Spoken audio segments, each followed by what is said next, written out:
Now the screen is visible, no? Okay. Yes, sir. Okay. जैसे कि आपको पता है कि कॉग्निजेंट का ड्राइव जो है वो 10th को होने जा रहा है, और जिसके लिए आज की हमारी ट्रेनिंग हम लोग स्टार्ट कर रहे हैं एप्टीट्यूड से रिलेटेड। बिकॉज जैसे कि हमें पता है, अगर हम लोग रेगुलर स्टडी नहीं करते हैं, रेगुलर प्रैक्टिस नहीं करते हैं, तो परफॉर्मेंस हमारा उतना बेहतर नहीं हो पाएगा एग्ज़ाम में। क्योंकि देखिए, जैसे कि आपको पता है कि इस एग्ज़ाम में कितने क्वेश्चंस होंगे आपको पता है? 30 क्वेश्चंस होंगे, ठीक है?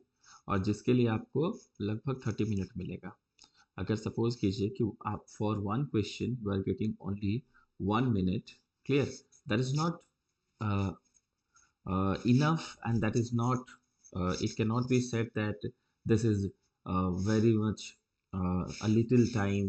This is a sufficient time to solve one question in 1 minute. Sometime it will be possible to solve one question in 5 to 10 seconds, clear?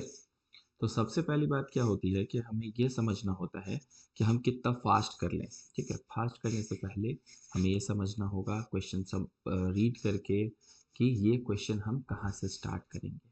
ठीक है, आप अब क्या होता है कि कम टाइम है, तो यहाँ पे आप जो स्कूल में जो मेथड सीखे थे वो भी अप्लाई करना है, और क्लास में जो सीखे थे वो भी अप्लाई करना है, और फिर से आज जो हम लोग प्रैक्टिस करेंगे वो भी हम लोग को सीखना है। ठीक है, रुक जाइए, थोड़ा ज्वाइन करा लेते हैं एक स्टूडेंट को। हम्म, ठीक है। जिसमें जो क्वेश्चंस आपको पूछे जाएंगे, बेकार टाइम वेस्ट ना करते हुए हम लोग आते हैं पॉइंट पे। जो मैक्सिमम क्वेश्चन पूछा जाएगा वो आपका क्वांटिटेटिव एबिलिटी से रिलेटेड ही ज़्यादा क्वेश्चन होगा। लाइक यहाँ पे profit and loss, speed time and distance, time and work, boat and stream, probability, permutation and combination, ये सारे चैप्टर से रिलेटेड आपके प्रॉब्लम्स आएंगे। उसके बाद होता क्या है कि कुछ रीजनिंग के भी प्रॉब्लम्स होंगे, ठीक है? और उन रीजनिंग के प्रॉब्लम के साथ साथ आपका कुछ गेम बेस्ड एप्टीट्यूड भी होगा। गेम मतलब क्या होता है? छोटा मोटा पजल बेस्ड होता है जिसमें डायग्राम होता है, ठीक है? उसको लेकर के कुछ क्वेश्चंस होंगे, जिसका एक छोटा सा मैंने आपको हेल्प यहाँ पर दिया है कि आप इस एक छोटे से जो वेबसाइट के थ्रू आप इसमें प्रैक्टिस कर सकते हैं। उन्होंने डायरेक्टली दिया हुआ है प्रैक्टिस करने का ऑप्शन, और सेम टाइप का क्वेश्चन जो है कैप जेमिनाई भी पूछती रहती है। तो इस कारण से कैप जेमिनाई को के पॉइंट ऑफ व्यू से ये वाला जो वेबसाइट को डिज़ाइन किया गया है, बट इसके साथ साथ कॉग्निजेंट के भी प्रॉब्लम्स को आप यहाँ से प्रैक्टिस कर सकते हैं। फिर आगे बढ़ते हैं। यहाँ पे जो नेक्स्ट प्रॉब्लम है वो आपका स्पीड मैथ्स का है, ठीक है?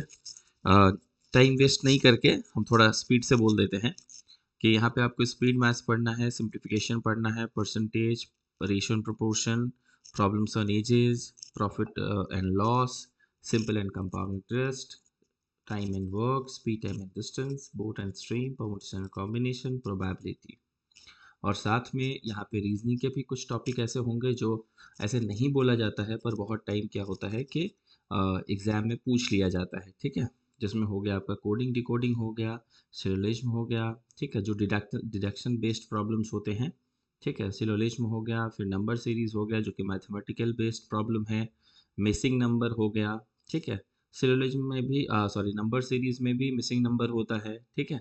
और कुछ जैसे बॉक्स के टाइप के दिए हुए होते हैं इस टाइप से। सपोज कीजिए यहाँ पर दिया हुआ है 3 बॉक्सेस इधर हैं इस टाइप से। यहाँ पे हो गया ये 3 है, ये 8 है, ये 7 है, ये 5 है, ये 8 है, ये 9 है। तो यहाँ पे आपको दे दिया है, सपोज कीजिए कि दिया हुआ है 23, इधर 24। तो what will come at this question mark? तो सीधा सा बात है, आप देखेंगे कि 3 8 के साथ अगर हम रिलेट करते हैं तो 23 आता है। तो 23 कैसे आएगा? तो आप सोचेंगे सर यहाँ पे 8 3 जा 24 होता है, उससे 1 लेस होकर के 23, ये पॉसिबल है। तो अगर यहाँ से ये पॉसिबल हो रहा है तो सेम टाइप का जो पैटर्न है वो सेकंड वाले पार्ट में भी फॉलो होना चाहिए। तो यहाँ पे हो गया 7 5, तो 7 इंटू 5 कितना होता है? 35, and 35 minus 1 that will give you 34। It means यहाँ पे 34 होना चाहिए, और 34 भी है। इसे समझ गए कि लास्ट वाला का भी ऐसे ही होने वाला है। तो 9 8 जा 72 माइनस 1, इट मीन्स क्या होना चाहिए यहाँ पे आंसर 71। क्लियर है? ठीक है, बेसिक आइडिया समझ में आया किसी को? कोई प्रॉब्लम तो नहीं है? साउंड क्लियर है ना? ओके। अभी देखिए, कुछ हम आपको मिसलेनियस डिस्कस प्रॉब्लम से रिलेटेड डिस्कशन कराते हैं पहले। लाइक क्या होता है कि यहाँ पे क्वेश्चन है कि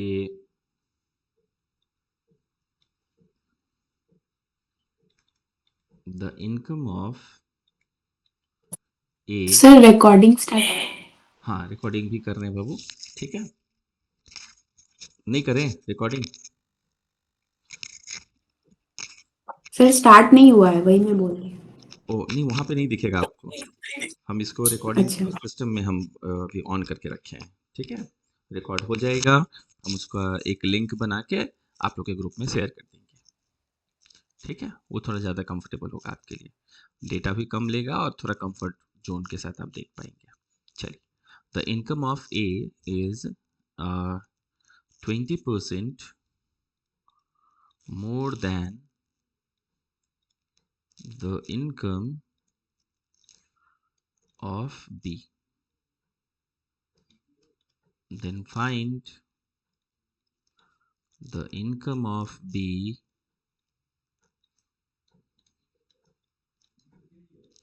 is how much percent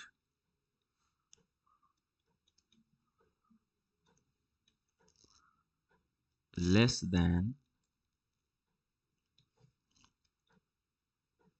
that of A. एक छोटा सा क्वेश्चन है कि the income of A is 20% more than the income of B, then find the income of A is how much percent less than that of A. देख ठीक है। अब देखिए, एकदम सिंपल से तरीके से समझते हैं इसको। इसको दो टाइप से कर सकते हैं। इसको बनाने का बहुत सारा टाइप है, बहुत सारा फॉर्मेट है, लोग बहुत सारे शॉर्टकट से बताते हैं। हम आपको जैसे बताते हैं सिंपली समझिए। पहला तरीका तो बेसिक एकदम। क्या होता है, अगर आप इस सेंटेंस को रीड करेंगे तो आपको पता चलेगा the income of A is 20% more than the income of B. तो ए का इनकम जो 20% मोर है, किसके कंपैरिजन में? तो बी के कंपैरिजन में। तो ध्यान रखना है कि जिससे कंपैरिजन होता है वो ऑलवेज 100 होता है। तो क्या बोला था? Than the income of B. तो बी से कंपैरिजन है, तो B's income will be 100, then A's income is 20% more, then what should be the A's income? 120. 120. From this place we can take the ratio 6:5। क्या ठीक लिखे हैं हम? अब हम लोग यहाँ पे बोलेंगे कि ए का इनकम है 6 रुपीज़, बी का इनकम है 5 रुपीज़। तो बोला क्या है, ध्यान रखिएगा, शॉर्टकट में ध्यान रखने के लिए ये चीज़ समझना होता है। देन जिसे रिप्रेजेंट करता है वो बेस होता है। तो बोला है ना, देन दैट ऑफ ए, तो ए का इनकम बेस होगा। ए का इनकम कितना है? 6 है, तो 6 बेस होगा। और क्या बोला है? The income of B is how much percent less. अब सिंपल सी बात है, लेस हो या फिर मोर हो, दोनों का ही मतलब होता है डिफरेंस। किसके बीच का डिफरेंस? तो ए के और बी के बीच इनकम का डिफरेंस होता है कितना? 1। 1 आउट ऑफ 6। 6 क्यों? क्योंकि ए का इनकम बेस पे लेना है। क्यों? क्योंकि देन जो है ए को रिप्रेजेंट कर रहा था। इंटू 100 इसको करेंगे तो आंसर आ जाएगा 16 होल 2/3। ऐसे जिन बच्चों को याद होता है कि 1/6 जो है वो 16 होल 2/3% के लिए लिखते हैं, ठीक है, तो उनका आंसर डायरेक्टली भी आ जाता है। जैसे कि मैंने क्लास में बताया भी था, जो बच्चे बच्चे मेरे क्लास में थे तो उनको याद होगा। ठीक है, clear? Now the second method. सबसे पहली बात, नाउ ये क्लियर है एकदम? अब देखिए, सेकेंड मेथड में बोला है the income of A is 20% more than the income of B. सीधा बात है, ए का इनकम जो है वो 20% मोर है। 20% मोर है। जैसे कि आपको पता है कि 20% को हम अगर फ्रैक्शनल फॉर्म में लिखें तो 1/5 लिख सकते हैं। क्लियर है सभी का? 1/5 लिख सकते हैं, बिकॉज 20% का फ्रैक्शनल फॉर्म होता है 20% मीन्स 20/100, है ना? Then it will come 1/5। अब देखिए, ए का इनकम 20% मोर है। अगर मोर दिया हुआ हो ना तो डेफिनेटली आपसे लेस पूछेगा। मोर दिया हुआ हो तो लेस पूछेगा, बस। अगर मोर दिया हुआ है तो आप इस न्यूमरेटर को डिनोमिनेटर के साथ ऐड कर दीजिए। कितना हो गया? 1/6 इंटू 100। क्यों? क्योंकि आपको परसेंटेज चाहिए। जस्ट ये आपको बता देगा कि 16 होल 2/3% है आंसर। क्लियर?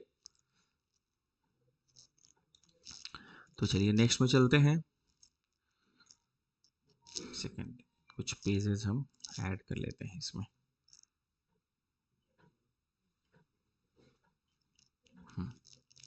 अभी सर देखिए। हाँ सर ये जो आपने ट्रिक बताया कि अगर मोड है तो लेस भी पूछेगा ये लोग। जी जी। सर ये ट्रिक कौन से और एक केसेस में अप्लाई हाँ किया जाए? जी, हम लिख देते हैं। हम सेम पैटर्न का जो आपका 2-3 क्वेश्चन होता है मैं यहाँ लिख देता हूँ। ठीक है, पहला मैंने लिखा, फिर मान लीजिए यहाँ पे लिखा हो कि the length of a rectangle is 25%. The length of rectangle is 25%. Sorry, यहाँ पे थोड़ा सा इसको रेक्टिफाई करना होगा। The length of rectangle is increased by 25%, then find how much percent of its breadth should decrease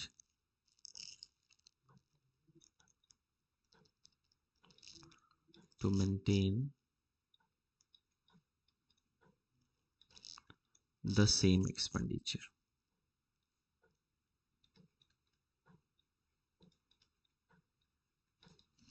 ठीक है, अब मान लीजिए यहाँ पर होता क्या है कि ये वाला ऐसे रखते हैं।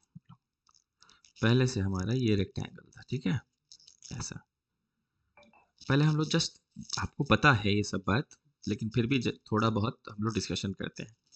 अब आप एक बात बताइए, अगर हमने इसके लेंथ को थोड़ा सा इंक्रीज कर दिया, यहाँ तक कर दिया, ठीक है, अब इसका लेंथ अगर इतना हो जाएगा, तो अगर हम इसका ब्रेथ को जितना पहले से था इतना पूरा ले लेंगे, तो क्या सेम एरिया होगा कभी? आपका क्या कंसेप्ट कहता है? बोलेंगे बिल्कुल नहीं होगा सर। क्यों? क्योंकि अगर हम पूरा ले लेंगे, तो अगर हम इसके इस पूरे एरिया को लेते हैं तो ये एरिया पूरा एक्स्ट्रा हो जाएगा, हाँ या ना? ठीक है, हाँ निकल। Sir.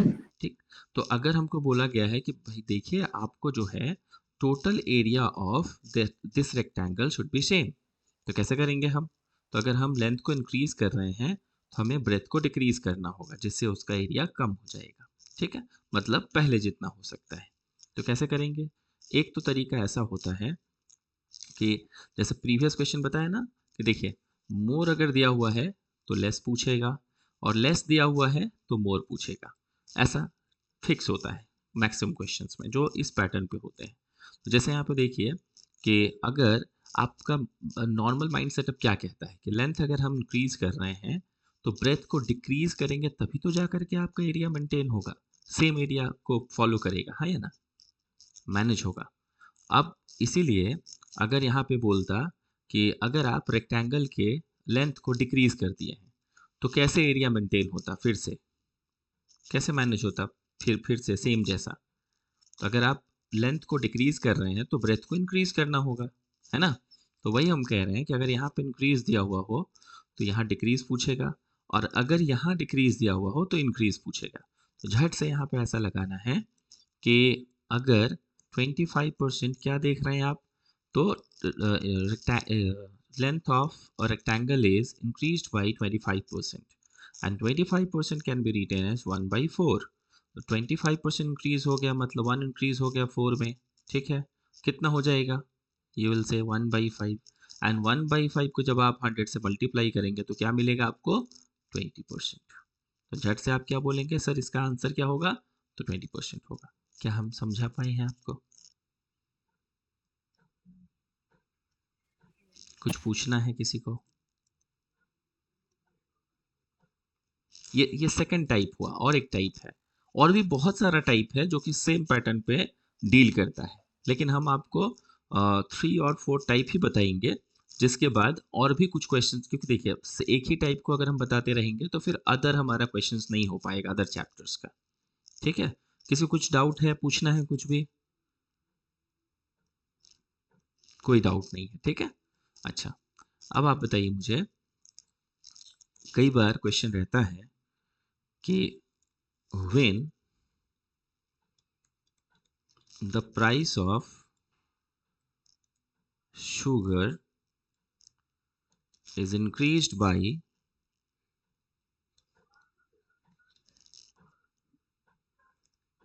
33 whole 1 by 3%, then find how much percent of the expenditure, how much percent of the consumption लिख देते हैं सबसे अच्छा।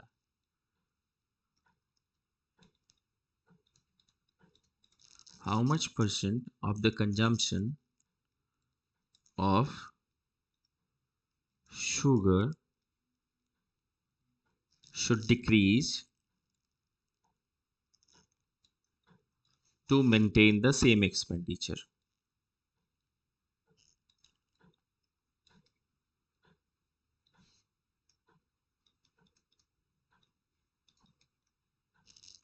अच्छा बताइए, हमारा कॉमन सेंस क्या कहता है?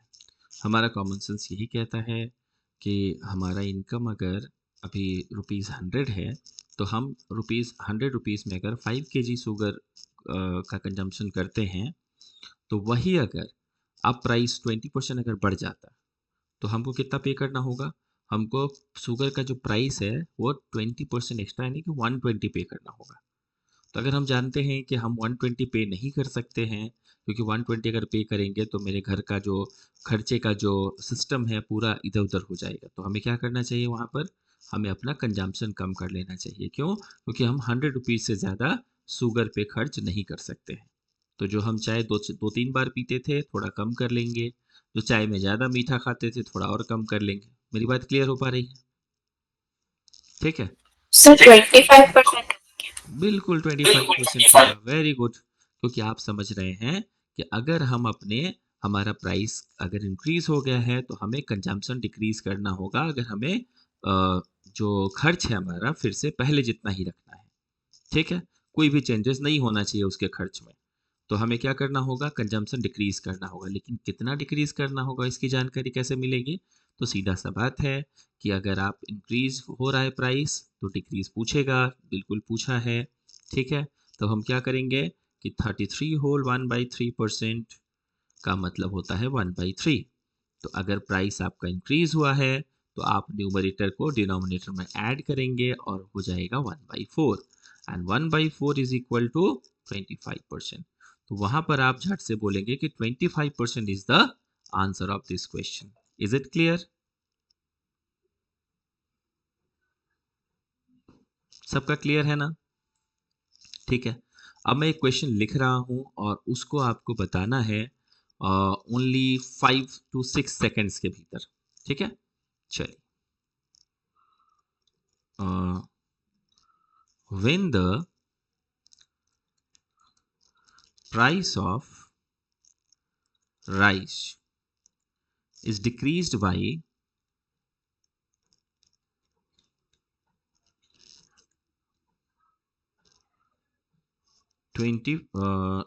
25%, then find how much percent of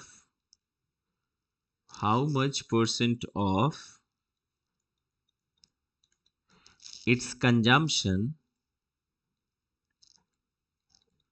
should increase to maintain the same expenditure. Maintain the same expenditure. ये बताइए, what should be the answer of this question? 33 1/3 because आप कहेंगे कि सर यहाँ पर तो आपने बताया जो मुझे अब सब समझ में आ गया 25% का वैल्यू होता है 1/4 एंड 25% अगर 1/4 होता है तो हम लोग देखेंगे कि इनिशियली क्या हुआ था तो डिक्रीज हुआ था तो झट से आप इसको इसमें डिक्रीज कर देंगे और आपको मिलेगा वैल्यू 1/3 ठीक है कुछ भी रहे न्यूमरेटर में 1 है तो 1 डिक्रीज कीजिए 2 रहेगा 2 डिक्रीज कीजिए 3 रहेगा 3 डिक्रीज कीजिए बहुत सारे बच्चे परेशान हो जाते हैं सर ऊपर तो हर बार जब हम सम्स बना रहे थे ऊपर में तो 1 होता था but this time it is 2 then what can be the answer तो यहाँ पे क्या होगा 1/3 यानी कि 1/3 इंटू 100 करेंगे तो आएगा 33 whole 1/3%।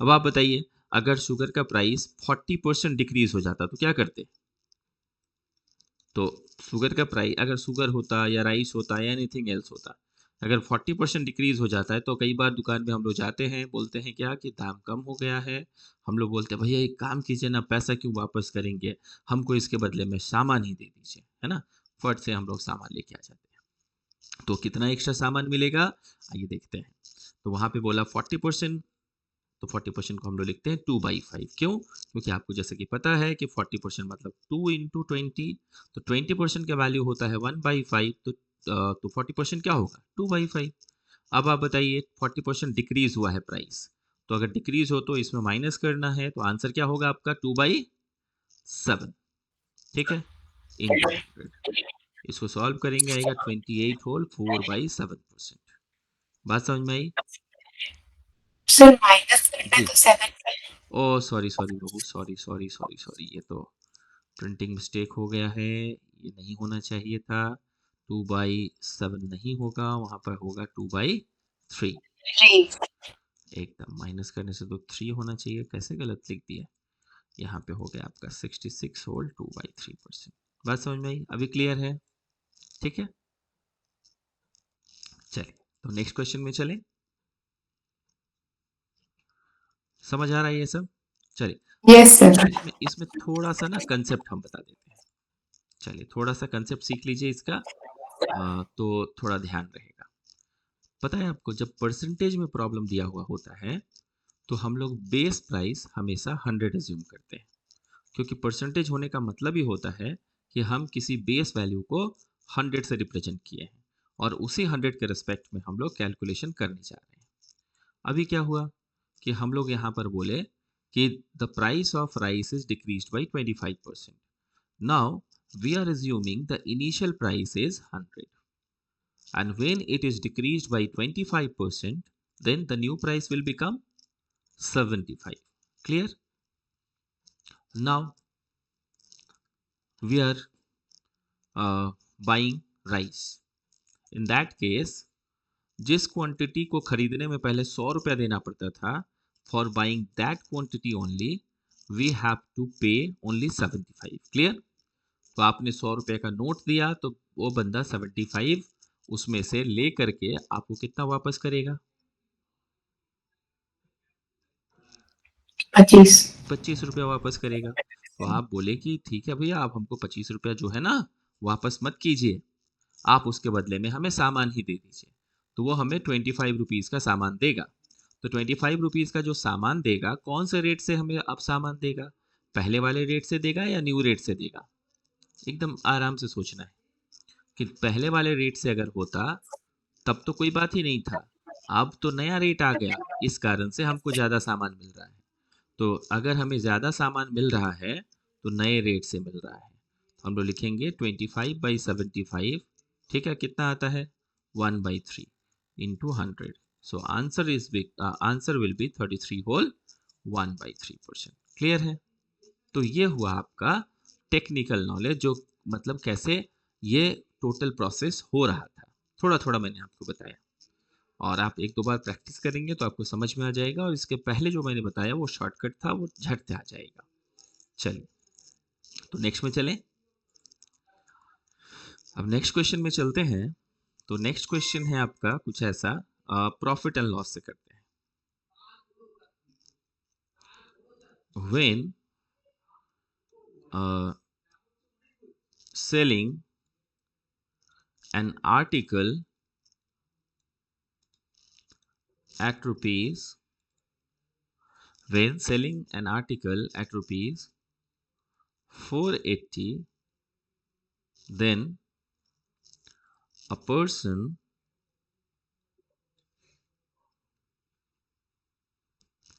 gains 20%. Find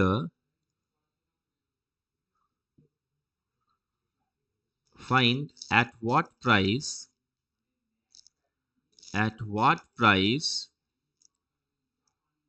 should he sell to gain 40%. अब मन में आया क्या कि बाकी तो अभी तक सब कुछ ठीक था, लेकिन अभी आप बोले कि क्वेश्चन पढ़ के यही लगा कि जब हम किसी प्रोडक्ट को 480 पे सेल करते हैं तो उस केस में एक पर्सन को 20% का गेन होता है, लेकिन उसको क्या मन है कि हमको 40% का गेन हो जाए, तो इसके लिए हमें उसको कितने में सेल करना चाहिए प्रोडक्ट को। तो थोड़ी देर पहले मैंने बताया आपको, परसेंटेज के केस में जब भी प्रॉब्लम्स दिए जाते हैं वहाँ पर बेस प्राइस हमेशा 100 होता है। अब आप बताइए, प्रॉफिट हो या फिर लॉस हो, वो किस पर कैलकुलेट होता है? आप सोच कर बताइए। आप कहेंगे सर फ्रैक्शंस। एकदम कॉस्ट प्राइस पे, बिकॉज जो हम लोग इन्वेस्ट करते हैं उसी पे डिपेंड करता है। तो हमने कहा कि सर हमारा जो कॉस्ट प्राइस था, जो हमारा इन्वेस्टमेंट था, जो टोटल हमारा एक्सपेंडिचर था, दैट इज 100, ठीक है ना। If the person gains by 20%, then his selling price should be 120 in that case. Is it clear? क्या हम ठीक लिख बता पा रहे हैं? जी सर। एकदम। And now the person wants to gain 40%. In this case, the selling price should be 140. Clear? Now they have already given the initial selling price when the person was getting 20% profit. So it is equal to 480. And now we can take the ratio 6:7. 6 unit equal to 480, 1 unit equal to 6 से divide कर दीजिए इसको, 6 8 जा 48, 8 into 7, 8 7 जा 56, it becomes 560. Is it clear? Sir, can you repeat once? Yes. Initially we assume the cost price is 100. Clear? And according to that, if the person gains 20%, then the selling price should be 120. Now again, the question says find at what price should he sell to gain 40%. Now he wants to gain 40%. So new selling price should be how much percent? Can you tell me? The cost price is 100 and he wants to gain 40%. So new selling price should be equal to 140. Is it clear? So we have written 120 and 140. The initial selling price is 120 according to percentage, and new selling price should be 140. We have taken the ratio between them, and that is equal to 6:7. And the initial selling price is already given, that is equal to 480. So 6 unit will be equivalent to 480. 1 unit is equal to 80. Now, is it okay?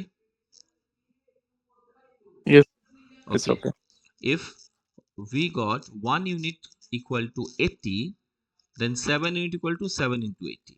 8 7 जा 56. बाबू अभी समझ में आया? अगर 1 unit की value 80 होती है तो हमें यूनिट बोलने से हमारा यूनिट बोलने से काम नहीं चलेगा। उस यूनिट की वैल्यू क्या होगी, एब्सोल्यूट फॉर्म में उसकी वैल्यू क्या होगी, वह बताना पड़ेगा। तो वैसे हम लोग बोले कि 6 पेन का प्राइस है अगर 480, तो 1 पेन का प्राइस कितना होगा, 80, है ना। ठीक है, 1 पेन का प्राइस हुआ 80, तो 7 पेन का प्राइस क्या होगा, 7 8 जा 56, 560। क्लियर है? हाँ, it's clear. अच्छा, वो बैकग्राउंड आवाज बहुत आ रहा है कि ठीक है? सर ठीक है। ओके। सर हाँ एक काउंटर क्वेश्चन पूछना है बोलिए सर बिल्कुल बोलिए।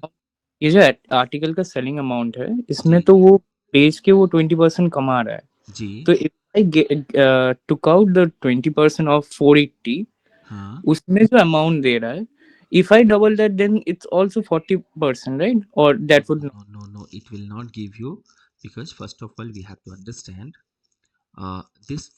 always you have to understand 480 is the selling price. Clear? Yes, sir. 480 is the selling price. So initially we have to understand the cost price is 100% for itself only, and the profit is equal to 20% of the cost price, not of the selling price.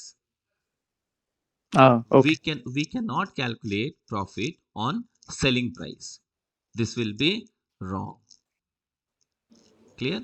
So we can Mm-hmm. calculate only the profit percentage on cost price. So we have to take 20% of 100, and that is equal to 20. Now your selling price will be equal to 120. So same as when you understood the profit is equal to 20%, then selling price is equal to 120.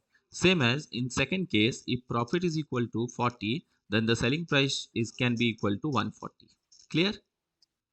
Mm-hmm. बस हम लोग इसको लिए, ratio निकाल लिए, कहानी खत्म। तो नेक्स्ट टाइम जब ऐसा आएगा तो हम लोग क्या बोलेंगे, उतना दिमाग नहीं लगाएंगे, फट से हम लोग बोलेंगे भाई कॉस्ट प्राइस तो 100 था, हमारा 20% प्रॉफिट हुआ, तो झट से बोलेंगे 120। 10% प्रॉफिट होगा तो 110, 30% प्रॉफिट होगा तो 130। मेरी बात समझ पा रहे हैं?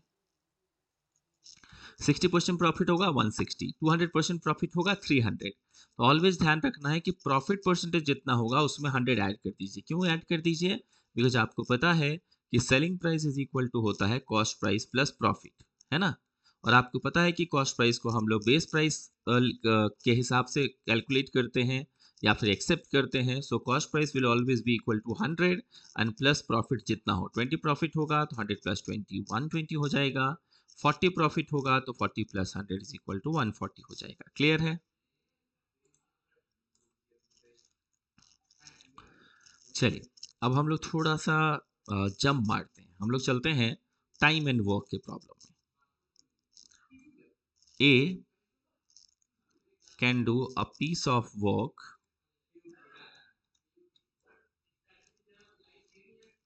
इन, अच्छा एक काम करते हैं, थोड़ा सा जस्ट बेसिक बता देते हैं। पता है आपको टाइम एंड वर्क में बेसिक कहाँ से स्टार्ट होता है? इसका जो मेन कंसेप्ट है वो यही है कि efficiency is equal to, sorry efficiency नहीं, total work is equal to efficiency into time होता है। टोटल वर्क सबसे पहला हमारा काम होता है कि टोटल वर्क फाइंड आउट करना कि हमें एक्चुअली में करना क्या है। ठीक है, अब सपोज कीजिए 3 पर्सन है, ए है, बी है और सी है। ए ने कोई काम किया, बी ने कोई काम किया और सी ने कोई काम किया। तीनों ने अगर डिफरेंट डिफरेंट काम किया तो भाई इसने अपना काम किया, इसने अपना काम किया, इसने अपना काम किया, सब कुछ ठीक है। लेकिन अभी क्या हुआ कि तीनों को सेम काम करना है, यानी कि तीनों के लिए काम कॉमन है ना? बताइए, डिफरेंट डिफरेंट Yes, काम sir. करते तो ठीक है चलिए, लेकिन अगर उसको सेम वर्क करना है तो इसके लिए हम लोग को क्या करना होगा, सोचना होगा थोड़ा सा। तो अल्टीमेटली इसका भी गोल है काम कंप्लीट करना, इसका भी गोल है काम कंप्लीट करना, इसका भी गोल है काम कंप्लीट करना। तो सबसे पहले क्या जानना होता है हमें, total work. And how can we find out total work? Efficiency into time. जैसे आपका होता है स्पीड टाइम एंड डिस्टेंस के प्रॉब्लम में, स्पीड इधर लिख देते हैं, डिस्टेंस इज इक्वल टू होता है स्पीड इनटू टाइम। पढ़ा है ना आपने? ठीक यही चीज है ये वाला। ये डिस्टेंस क्या होता है? किसी पर्टिकुलर वर्क को कंप्लीट करना।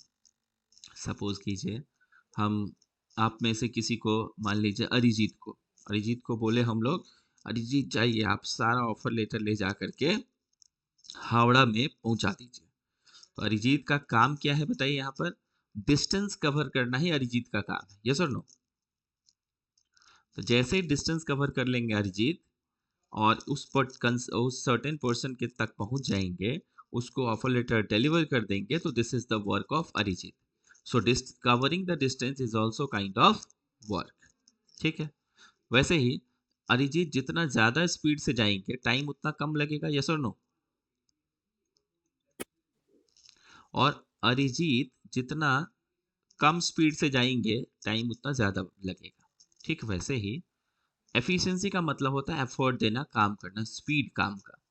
जितना ज़्यादा स्पीड से काम किया जाएगा, जितना ज़्यादा नंबर ऑफ यूनिट वर्क करेंगे एक दिन में, उतना ही टाइम कम लगेगा। और जब हम एफिशिएंसी को डिक्रीज करेंगे तो हमारा टाइम इंक्रीज होगा, ये फिक्स है। ठीक है, तो इसीलिए हमारा मेन मोटिव क्या है समझने का, कि total work is equal to क्या होता है, एफिशिएंसी इनटू टाइम। और आपको पता चल गया एफिशिएंसी अगर डिक्रीज करते हैं तो टाइम इंक्रीज होगा, एफिशिएंसी इंक्रीज करते हैं तो टाइम डिक्रीज होगा।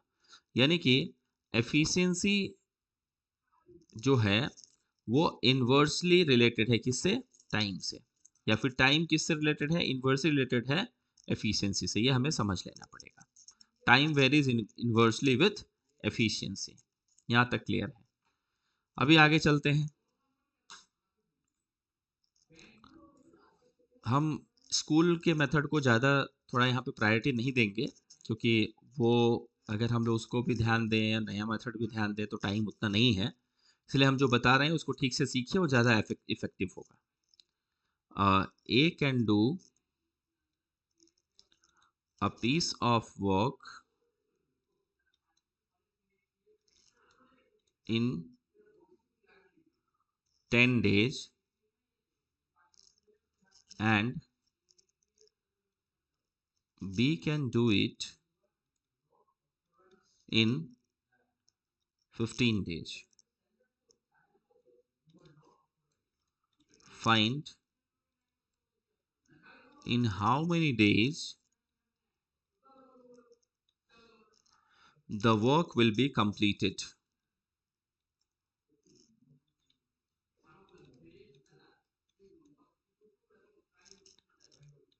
मैंने सबसे इजी वाला क्वेश्चन लिखा है, ठीक है।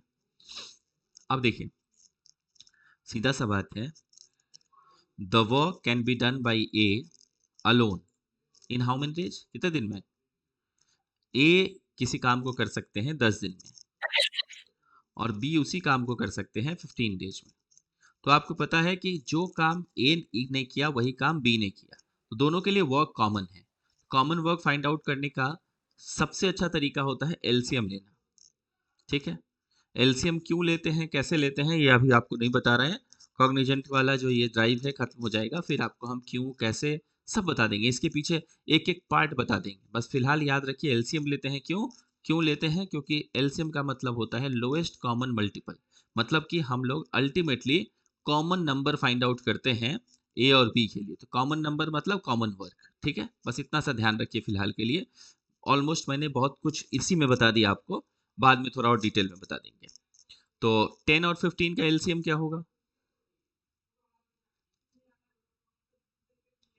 30। तो एलसीएम का मतलब हुआ हमने अज्यूम कर लिया टोटल वर्क। ठीक है, after taking LCM of 10 and 15 we assumed the total work is 30। चलिए अब हम कहेंगे कि अच्छा श्रेया, आपको फुचका खाना अच्छा लगता है? हाँ सर। अरिजीत आपको? हाँ सर। वाह, अच्छा लगता है, हमको भी अच्छा लगता है, लगना भी चाहिए। ठीक है, और आजकल तो और वैरायटी वैरायटी का फुचका आ गया है। ठीक है, चलिए, तो यानी कि हम कहते हैं कि ए फॉर अरिजीत ही रख देते हैं। अरिजीत जो है 10 दिन में 10 दिन में 30 ठो फुचका खाते हैं। तो एक दिन में कितना फुचका खाएंगे, जल्दी बताइए। 1/3। 1/3। नहीं, 1/3 नहीं, हाँ 3 खाएंगे, हाँ 30 ठो एक दिन में 3, है ना? वैसे 3, ही हाँ हाँ। अगर हम श्रेया की बात करें, श्रेया ना बहुत पूरा टेस्ट लेके खाती हैं, बोलते हैं हम 15 दिन में खाएंगे। तो 15 दिन में 30 खाती हैं, तो एक दिन में कितना खाएंगे? ठीक। 2। अब बोले कि नहीं, चलो एक काम करते हैं, अब जल्दी जल्दी फुचका खत्म करना है, एग्जाम है हमारा। ठीक है, कॉग्निजेंट का एग्जाम देने चलना है, 30 फुचका खत्म करना है, दोनों मिलके खाते हैं। तो एक दोस्त 3 फुचका खाते हैं, दूसरा दोस्त 2, दोनों मिलके कितना फुचका खाएंगे एक दिन में? 5 5। तो 30 तो खाने के लिए कितना दिन लेंगे? 6 दिन 6 दिन। हो गया, समझ में आया? ठीक है। वैसे एक दूसरा एग्जाम्पल हम लोग यहाँ पे लेते हैं। वो क्या है कि A can do a piece of work in 12 days, B can do it in 15 days, and C can do it in 20 days. In how many days the work can be done by A, B and C together? Now, first of all, we have to understand what should be the total work. You know, the work is common for A, B and C. What should be the total work? How can we find out the total work or assume the total work? What is the LCM sir LCM? क्या होना चाहिए बाबू? 60। अब 60 बताइए, तो A जो है 12 days में 60 work करता है, तो 1 डे में कितना करेगा? सीधे इससे डिवाइड कर देंगे, हाँ या ना?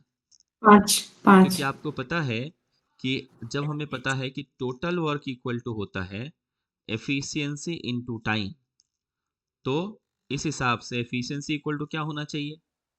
टोटल वर्क बाई टाइम होना चाहिए ना। ठीक वैसे ही टाइम इक्वल टू, टाइम जब निकालना हो तो क्या करेंगे? टोटल वर्क बाई एफिशिएंसी करेंगे। तो वैसे ही यहाँ पे टोटल वर्क हमने फाइंड आउट कर लिया। ए का एफिशिएंसी हुआ 5, मतलब एफिशिएंसी का मतलब क्या हुआ कि पर यूनिट वर्क, मतलब 1 यूनिट टाइम में कितना काम कर सकते हैं। बी का बताइए, 4 और सी का। 3 अब बताइए, तीनों मिलके अगर करते हैं तो 1 डे में कितना काम करेंगे? 5। तीनों मिलके एक 12 दिन, ये हाँ, तीनों मिलके एक दिन में 12, तो 60 के लिए कितना दिन लेंगे? 5 दिन 5 दिन, 5 days. This is your answer. समझ में आया?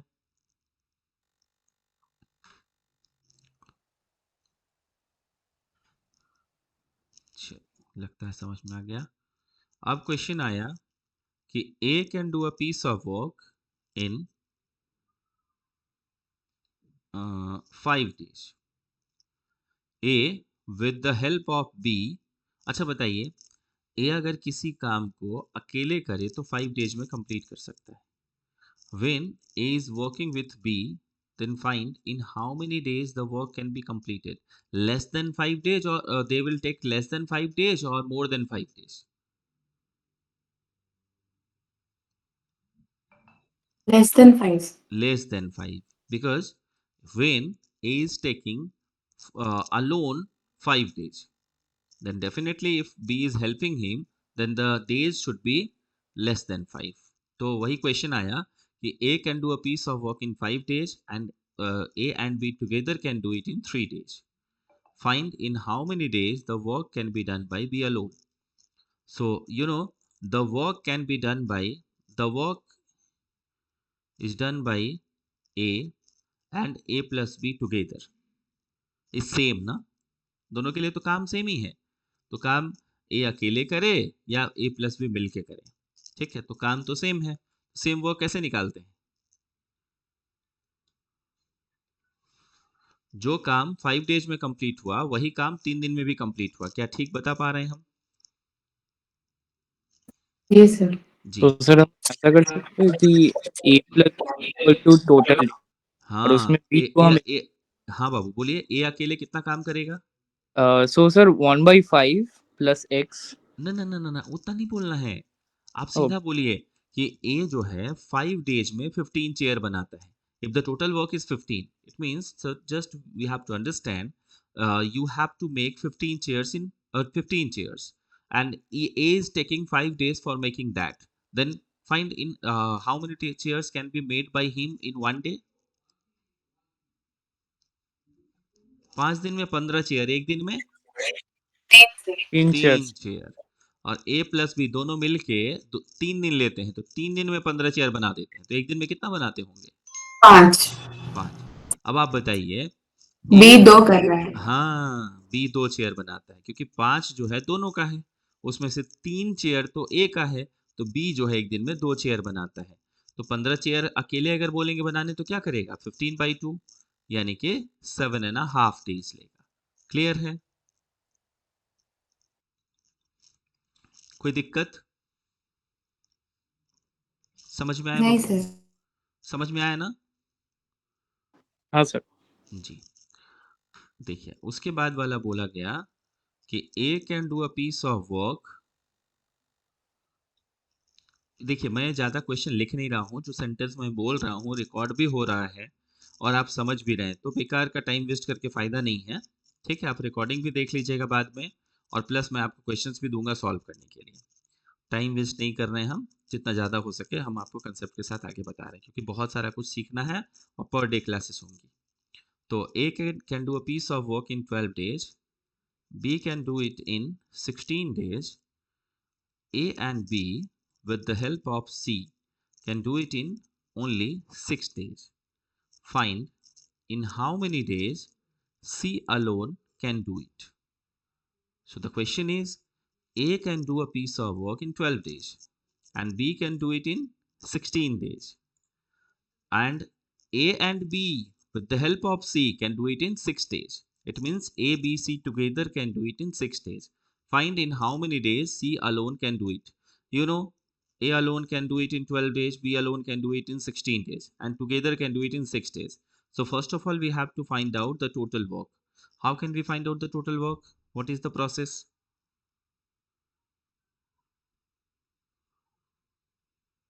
What is the process? LCM LCM. What should be the LCM? The LCM is 48. 48 sir. Now, how many work can be done by A in one day? Jaldi. 4 sir. 4. B का बोलिए। 3 और तीनों मिलके बताइए एक दिन में कितना काम कर लेंगे? 6 से तो 8 सर। 8। अब आप बताइए, 8 में ए भी है, बी भी है और सी भी है, तो ए और बी का काम अगर इसमें से सब्ट्रैक्ट कर देंगे तो सी का काम सी कितना हो 1 जाएगा? 1 हो जाएगा। सी 1 1 होगा। तो सी अगर एक दिन में एक काम कर पाता है और सी को बोलेंगे जाइए सी, इस बार आप अकेले करके आइए पूरे काम को, तो सी एक दिन में एक चेयर बनाएगा और 48 48 चेयर्स बनाने हैं, तो कितने टाइम लग हाँ जाएंगे? 48 days. She will take 48 days to complete this work. क्या हम समझा पा रहे हैं आपको? जी सर। ओके, इसको मिटा देते हैं। हाँ, नोट कर लिए ना? जी सर। चलिए, अब क्वेश्चन है कि A can do a piece of work in 18 days and B can do it in 24 days. ठीक है, आगे बोला they started together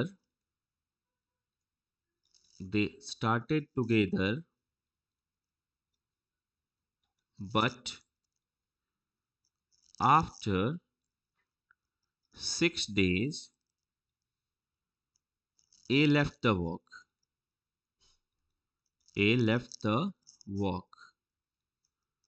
And then the remaining work is finished by B alone. Find in how many days the work will be finished or will be completed. Question में बोला कि A can do a piece of work in 18 days and B can do it in 24 days. If they will work alone, then they can take 18 and 24 days respectively.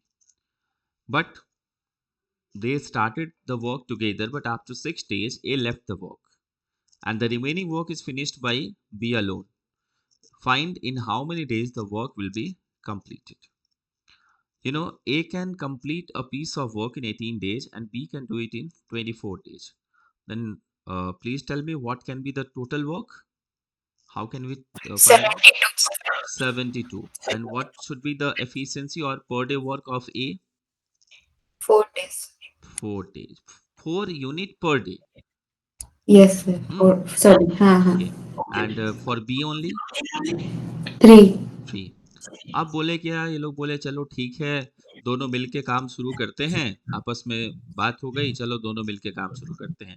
तो ए बोला मैं तो 4 कर रहा हूँ, तुम 3 कर रहे हो, एक दिन में 7 के हिसाब से काम शुरू हो गया, बड़ी खुशी हुई, ठीक है। ऐसे काम चला, पहले दिन हुआ, दूसरे दिन हुआ, तीसरे दिन हुआ, इस तरीके से 6 दिन लगातार हुआ। तो जो भी मतलब नेक्स्ट कुछ भी अगर घटना घटी तो आफ्टर 6 डेज ही हुआ, ठीक है। तो पहले 6 दिन में कितना काम हो गया? 6 7 जा 42। जब 7 यूनिट पर डे के हिसाब से काम शुरू हो गया, दोनों ने मिलकर काम शुरू कर दिया, तो 7 डेज में उन्होंने 42 वर्क कंप्लीट कर दिया, ठीक है। उसके बाद ए बोला आमियार पारबोना। ए क्या बोला? आमियार पारबोना। तो बी बोलेगा ठीक है, তুমি যখন পারবে না তখন আমাকে করতেই হবে। तो फिर बचा कितना काम? 30। तो अब ये 30 काम कौन करेगा? बी अकेले करेगा। बी बताइए एक दिन में कितना, उसकी कैपेसिटी कितनी है? 3 यूनिट. 3 यूनिट। तो बचा बचा कुचा काम करने में कितना टाइम लेगा वो? 10 दिन. 10 दिन। अगर आपसे पूछा जाता है कि इन how many days the remaining work is completed, तो आंसर क्या होगा? 10 डेज, है ना। In that case the answer will be 10 days. But in this question the question says in how many days the work will be completed, मतलब entire work कितने दिन में complete हुआ। तो देखिए पहले 6 दिन काम हुआ था, है ना, फिर और 10 दिन काम हुआ, इस तरीके से the entire work is completed in 16 days. So answer is 16 days. क्या हम समझा पाए हैं ठीक से सबको? सब लोग समझ पाए बाबू? हाँ सर. हाँ. ओके, चलिए नेक्स्ट क्वेश्चन।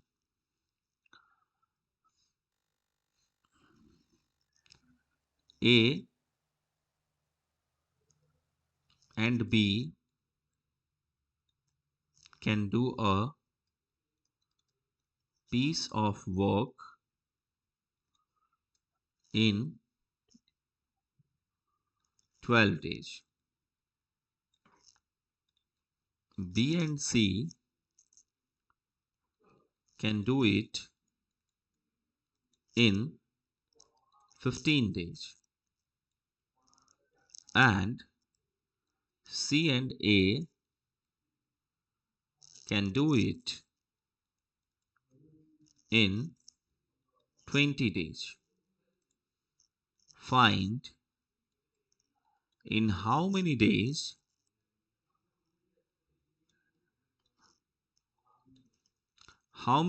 के बाद हम डैश दे देते हैं, बिकॉज इसमें हम अलग अलग टाइप के क्वेश्चन पूछेंगे। They will ask only one question, either they will ask in how many days A, B and C can do it, or in how many days A alone can do it, in how many days B alone can do it, in how many days C alone can do it, or in what is the efficiency of F A, B and C. Now you know A and B together can do it in how many days? A and B together can do it in 12 days. B and C can do it in 15 days. C and A can do it in 20 days. First of all, we have to understand the work can be done by A and B together in 12 days. B and C can complete it in 15 days, and C and A also can complete in 20 days. So we have 12, 15 and 20. Those days are used to complete the work. Clear? So first of all we have to find out the total work. After taking the LCM of 12, 15 and 20, 60. Then efficiency of A plus B together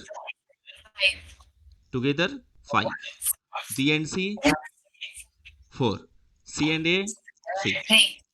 अच्छा, जब हम कह रहे हैं यहाँ पे कि ये A प्लस बी की एफिशिएंसी है, ये B प्लस सी की एफिशिएंसी है, ये C प्लस ए की एफिशिएंसी है, अगर हम इन सबको ऐड कर देते हैं तो कितना मिलेगा? 12 मिलेगा। लेकिन हम लोग इतने तो समझदार हैं कि जब हम इसको इसको इसको ऐड कर रहे हैं तो A कितनी बार आया है? A यहाँ पे भी था, यहाँ पे भी था, 2 बार आया। B भी 2 बार आया और C भी 2 बार आया। मतलब ये जो है डबल A, डबल B और डबल C की एफिशिएंसी है, यस और नो? तो अगर आपको सिंगल सिंगल सिंगल चाहिए तो क्या करना होगा? इसको 2 से डिवाइड करना होगा, जो आप कहेंगे कि सर ये तो 6 हो जाएगा, इसमें कौन सी बड़ी बात है, डबल डबल है तो 12 था सिंगल होने के लिए, तो सीधे डिवाइड हो जाएगा 2 से। तो what is the efficiency of A B and C together? That is 6। And then now find out in how many days the work can be done by A B and C together. तो भाई जिससे काम कराना हो उसकी ही capacity से divide करेंगे ना। आप ही बताइए, अगर हमको और अरिजीत को बोल दिया गया आप दोनों मिलके ये काम कंप्लीट कीजिए, तो क्या करेंगे? हमारे पर डे की कैपेसिटी और अरिजीत के पर डे की कैपेसिटी को ऐड करके तब 12 टोटल वर्क को डिवाइड करेंगे, यस और नो? जब दोनों मिलके कर रहे हैं तो दोनों की कैपेसिटी को ऐड करेंगे ना। देखिए, पता है एक बार जब हम लोग सम्स की बात करते हैं ना, जब कॉपी पेन की बात करते हैं तो एकदम उतना नहीं सोच पाते हैं। ये आपके घर का काम होना तो आपको ठीक समझ में आएगा। अरे दोनों मिस्त्री को मिल के करने के लिए बोले थे ना, वो बेचारा अकेले काम कर रहा है, कंप्लीट हो पाएगा आज? तुम दूसरे वाले मिस्त्री को क्यों फोन नहीं किए? तुम उसको भी बुलाओ, दोनों मिल के करो, तभी आज कंप्लीट करो, आज कंप्लीट करके जाना है। मेरी बात समझ पा रहे हैं? तो जिससे काम जल्दी तभी होगा ना जब ज्यादा नंबर ऑफ पर्सन होंगे, मतलब पर यूनिट टाइम में ज्यादा काम होगा। तो किससे पूछा है? In how many days the work can be done by A B and C together. तो टुगेदर मिलके एक दिन में 6 काम करते हैं, तो 60 के लिए कितना टाइम लेंगे बताइए?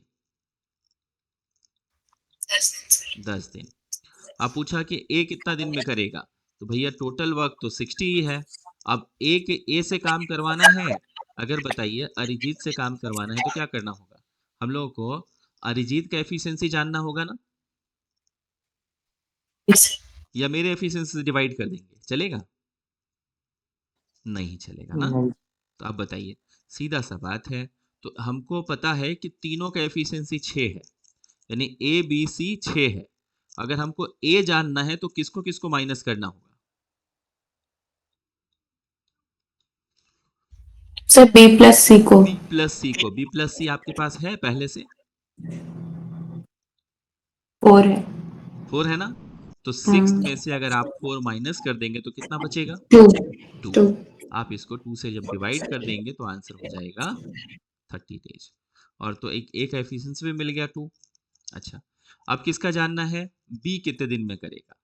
तो बी का टोटल वर्क तो आपको पता ही है कि 60 है, तो बी का एफिशिएंसी निकालना है। तो बी निकालने के लिए आपको ए और सी माइनस करना होगा, यस और नो? ए और सी कितना है? 3 हाँ। है। तो 6 में बी से ए बी और सी माइनस कर देंगे तो कितना बचेगा? 3 बचेगा। तो बी का एफिशिएंसी आपको मिल गया 3, यानी कि बी अलोन कितने दिन में कंप्लीट करेंगे? 20 डेज में, एकदम 20 दिन में। सी की बात करें अगर हम लोग, तो सी के लिए भी टोटल वर्क होगा 60। एंड सी का अगर हमको चाहिए कि सी कितने दिन में कंप्लीट कर देगा, तो किसको माइनस करना चाहिए हमें?